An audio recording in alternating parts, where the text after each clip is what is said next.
Abala na ang lahat para sa ika-30 ASEAN Summit. Inaasahan namang dadalo ang lahat ng mga pinuno ng mga miyembro ng ASEAN. Maliban sa Myanmar na ipapadala ay ang democracy icon na si Aung San Suu Kyi. May unang balita live si JP Soriano. JP.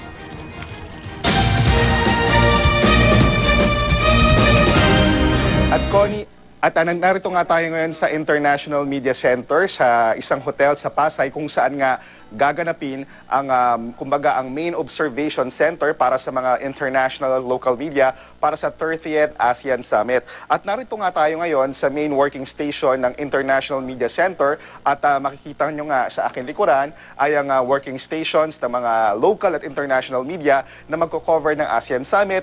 Meron din sa aking likuran isang malaking projector screen at podium kung saan nga pupunta ang mga tagapagsalita halimbawa ng DFA o kaya ng mga ibang mga local halimbawa ang bansang Cambodia o Malaysia ay nagdesisyon na magkaroon ng press statement. Sila ay pwedeng pumunta rito at pwede silang magbigay ng panayam at pwede ring ma-interview. Pero syempre, ang main event ay ginaganap doon sa PICC at ilan pa sa mga at ilang hotels kung saan nga inaasahang darating ang mga heads of state. At ngayong araw nga ay ilan sa mga gaganapin ay ang Committee of Permanent Representatives meeting at welcome dinner for SOM and delegates. 10 mga presidente at prime ministers ng mga ASEAN member countries ang dadalo.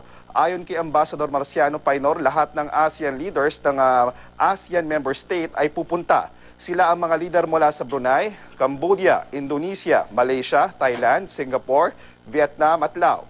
Para sa Myanmar, ang na-designate na mag-attend ng multilateral meetings ay ang Nobel Peace Laureate na si Aung San Suu Kyi. Pero bago yan, ay magkasunod ang state visits ni Indonesian President Joko Widodo at Brunei Sultan Hassanal Bolkiah.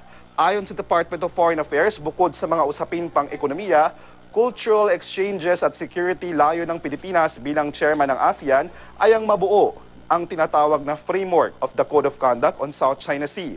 Sa draft ASEAN Chairman Statement naman na nakuha ng GMA News Online, sinabi nito na ilang ASEAN leaders ang mag-e-express ng serious concern kaugnay sa patuloy na paggawa ng China ng mga reclamation sa pinag-aagawang bahagi ng South China Sea. Pero nakasaad din sa draft na hindi raw babanggitin ng ASEAN o hindi babanggitin ng ASEAN Chairman ang July 12 arbitration ruling taliwas sa unang plano ng Pilipinas sa China. At bukas naman ay ilan sa mga gaganapin ay ang Bimpiaga Senior Officials Preparatory Meeting at ang Brunei Darussalam State Visit. At yan muna ang latest mula rito sa IMC para sa ASEAN Summit. Balik muna sa inyo. Maraming salamat, JP Soriano.